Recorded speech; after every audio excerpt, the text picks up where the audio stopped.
નમસ્કાર આંગણવાડી બહેનો, સ્વાગત છે તમારું આપણી આ યુટ્યુબ ચેનલમાં જેનું નામ છે ગુજરાતી જીકેની જમાવટ। તો ગુજરાત હાઈકોર્ટ ડિવિઝન બેન્ચે જે ઐતિહાસિક ચુકાદો ગત 20 ઓગસ્ટ 2025ના રોજ જાહેર કર્યો છે, ત્યારબાદ ગુજરાત રાજ્ય સરકારના મહિલા અને બાળ વિકાસ વિભાગના નેજા હેઠળ ICDS પ્રોજેક્ટમાં કામ કરતા 53,000 આંગણવાડી જે કેન્દ્રો છે તેને સંચાલિત કરતા કુલ 1.6 લાખ આંગણવાડી કાર્યકર તેમજ તેડાગર બહેનો જે છે તે લડાયક મૂડમાં હવે આવી ગયા છે। સરકાર દ્વારા દિવાળી પહેલાં ક્યાંક ને ક્યાંક પગાર વધારો કરાશે તેવી આશાઓ આ બહેનોને હતી, પરંતુ દિવાળી પહેલાં પણ આ બહેનોને જે છે તે નિરાશા સાંપડી હતી। હવે જે રાજ્યની અલગ અલગ આંગણવાડી જે બહેનો છે, આંગણવાડી કાર્યકર બહેનો, આંગણવાડી તેડાગર બહેનો, તેઓ જે સરકાર દ્વારા છેલ્લા ઘણા વર્ષોથી જે ઓનલાઈન કામગીરી બાબતે મોબાઈલ આપવાના જે થાલા વચનો કરવામાં આવે છે તે વચનોથી કંટાળીને હવે બહેનોએ હલ્લા બોલ કર્યું છે। તો આગામી સમયમાં એટલે કે આગામી 10 નવેમ્બરના રોજ એટલે કે 10 નવેમ્બરના સોમવારના રોજ અમદાવાદના રિવરફ્રન્ટ ખાતે બહેનો દ્વારા શ્રમિક આક્રોશ રેલીનું આયોજન કરવા જઈ રહ્યું છે। તો શું સરકાર આ શ્રમિક આક્રોશ રેલી યોજાય તે પહેલાં જ બહેનોની જે મુખ્ય માંગણીઓ છે, જેવી કે માનદ વેતનનો વધારો ગુજરાત હાઈકોર્ટના ચુકાદાને આધારે જાહેર કરવો, તેમજ જે ઓનલાઈન કામગીરી માટે જે મોબાઈલ ફોન આપવા માટે સુપ્રીમ કોર્ટમાં કેન્દ્ર સરકારમાંથી જે ગ્રાન્ટ ગયા વર્ષે મંજૂર થઈ છે તે ગ્રાન્ટ અનુસાર તમામ જે કાર્યકર બહેનો છે તેમના ખાતામાં 11,000 રૂપિયા મોબાઈલ ખરીદવા માટે આપવા, તેને લઈને સરકાર શું હકારાત્મક વલણ અપનાવશે કે નહીં તેને લઈ અને આજના વિડીયોમાં આપણે વિગતવાર ચર્ચા કરીશું। તો વિડીયોના અંત સુધી બહેનો આ બન્યા રહો। જો ચેનલમાં નવા સબસ્ક્રાઈબર હોય તો ચેનલને સબસ્ક્રાઈબ કરી લેશો, જેથી કરીને ચેનલ પર મૂકવામાં આવતા આવા આંગણવાડી કર્મચારી પગાર વધારા સમાચાર તમને સરળતાથી ઉપલબ્ધ થઈ જાય। તો ગત રોજ આપ સૌ જાણો છો તે પ્રમાણે રાજ્યના અલગ અલગ જિલ્લાઓમાં જે આંગણવાડી બહેનો છે તેઓ હવે સરકાર સામે લડાયક મૂડમાં આવી ગયા છે। ઘણા લાંબા સમયથી સરકાર દ્વારા છેલ્લા 3 વર્ષથી જે માગણી થઈ રહી છે તે છે ઓનલાઈન કામગીરી કરવા માટે સારા મોબાઈલ ફોન ઉપલબ્ધ કરવા તેવી માગણી આ કર્મચારીગણ કાર્યકર બહેનો કરી રહ્યા છે। પરંતુ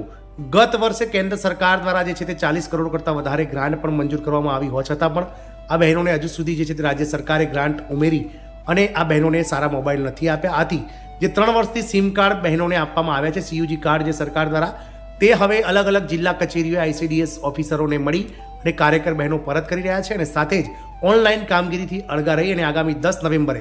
તમામ આંગણવાડી કેન્દ્રો જે છે તે બંધ રાખી અને બહેનો જે છે તે રિવરફ્રન્ટ અમદાવાદ ખાતે શ્રમિક આક્રોશ રેલીનું આયોજન કરવા જઈ રહ્યા છે। ત્યારે રાજ્યની આંગણવાડી બહેનોનો આક્રોશ હવે ઉફાન ઉપર આવ્યો છે। ગતરોજ અલગ અલગ જે કચેરીઓ છે તેમાં બહેનોએ મોબાઈલ વિના ઓનલાઈન કામ કરવાની ફરજ સામે સિમ કાર્ડ સરકારને પરત કરી દીધા છે અને 3 વર્ષથી રજૂઆત કરવા છતાં ઉકેલ ના આવતા હવે બહેનોએ એલાન કર્યું છે કે જો મોબાઈલ સરકાર નહીં આપે તો ઓનલાઈન કામગીરી કરવામાં નહીં આવે અને આગામી સમયમાં તમામ આંગણવાડી કાર્યકરો તમામ જિલ્લાઓ સાથે જે છે તે સંકલન સધાઈ ગયું છે અને ટૂંક સમયમાં જ તમામ જિલ્લાના કાર્યકર બહેનો ઓનલાઈન કામગીરીનો બહિષ્કાર કરશે। સાથે સાથે બહેનો જે છે તે હાઈકોર્ટના હુકમ છતાં 1 એપ્રિલ 2025થી લાગુ થનાર પગાર વધારો અમલમાં ન લવાતા બહેનોમાં ભારે રોષ છે। હાઈકોર્ટે જે છે ડિવિઝન બેન્ચ જે છે તેણે આંગણવાડી કાર્યકર બહેનોને હાલના માનદ વેતનમાં 14,800 રૂપિયા વધારો કરી 24,800 રૂપિયા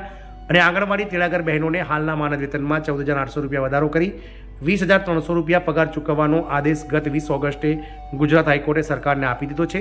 સરકારને 6 મહિનાની અંદર એટલે કે 28 ફેબ્રુઆરી 2026 સુધીમાં ક્યાંક ને ક્યાંક આ પગાર વધારો આપવાને લઈને હાઈકોર્ટે જે છે તે સ્પષ્ટ ચુકાદો આપ્યો છે, પરંતુ અધિકારીઓ અને સરકાર આ બાબતને લઈને ઉદાસીનતા દાખવી રહ્યા છે। આ ઉદાસીનતા સામે હવે બહેનો રસ્તા પર ઉતરવા તૈયાર છે। આગામી 10 નવેમ્બર 2025ના રોજ અમદાવાદ રિવરફ્રન્ટ પર શ્રમિક આક્રોશ રેલી યોજાઈ રહી છે। ભારતીય મજદૂર સંઘ એટલે કે BMSના નેતૃત્વ હેઠળ રાજ્યભરના હજારો આંગણવાડી કાર્યકર બહેનો, તેડાગર બહેનો એકઠા થશે અને ઉઠાવશે તેમના હકનો નારો। હાઈકોર્ટનો હુકમ અમલમાં લાવવો અને મોબાઈલ વિના કામ નહીં તે મુખ્ય સૂત્ર સાથે આ વિશાળ શ્રમિક આક્રોશ રેલી યોજવા જઈ રહી છે, જેમાં રાજ્યભરમાંથી હજારોની સંખ્યામાં આંગણવાડી કાર્યકર તેડાગર બહેનો જોડાશે અને સરકારને ક્યાંક ને ક્યાંક તેમનો જે મુખ્ય અવાજ છે તે પહોંચાડવાની પ્રયત્ન કરશે। સરકાર દ્વારા આ બાબતને લઈ અને હવે ગંભીરતાથી વિચારવું પડશે, કારણ કે જો બહેનો ઓનલાઈન કામગીરીનો મોબાઈલ વગર બહિષ્કાર કરશે તો ક્યાંક ને ક્યાંક આંગણવાડી કેન્દ્રોમાં જે ચાલતી જે પ્રક્રિયાઓ છે તે અટકી જશે, બાળકોને સમયસર પોષણ જે છે મળી રહ્યું છે તે મળશે નહીં અને જે વિક્ષેપ છે ICDSની જે હાલમાં ચાલી રહી સાંકળ તેમાં ખૂબ મોટો વિક્ષેપ ઊભો થશે। જોવાનું એ રહેશે કે આ શ્રમિક રેલીનું જે આયોજન થવા જઈ રહ્યું છે આગામી 10 નવેમ્બરે અમદાવાદ રિવરફ્રન્ટ ખાતે, તેના સામે સરકાર શું પગલાં લેશે અને સરકાર આગામી સમયમાં 10 નવેમ્બર પહેલાં જે છે તે પગાર વધારો તેમજ મોબાઈલ ફોનને લઈને કોઈ જાહેરાત કરે છે કે નહીં એ તો સમય બતાવશે, પરંતુ ચોક્કસથી જે બહેનો છે તેઓ હવે તેમનો આક્રોશ જે છે તે ઉફાન પર આવી ગયો છે. તેઓ જે છે તે સરકાર સામે હવે લડી લેવાના મૂડમાં હોય તેવું દેખાઈ રહ્યું છે. ભારતીય મજદૂર સંઘ પણ આ આંગણવાડી કર્મચારી યુનિયનો અને સંઘોના પડખે ઊભું છે. આથી હવે તેમને પીઠબળ મળતા તેઓ જે છે તે ફરીથી એકવાર ગત ઓગસ્ટ મહિનામાં પણ તેમણે રેલી કાઢી હતી અને આ વખતે પણ તેઓ ફરીથી આ પગાર વધારો, મોબાઈલ વગેરેની મુખ્ય માંગણીઓ સાથે આ આક્રોશ રેલી નીકાળી રહ્યા છે. અમદાવાદ કલેક્ટર કચેરી ખાતે હલ્લા બોલ કરવામાં આવશે અને બહેનો દ્વારા રાજ્યભરમાંથી એકઠા થઈ અને આક્રોશ રેલી ફેલાવવામાં આવશે. જય હિન્દ.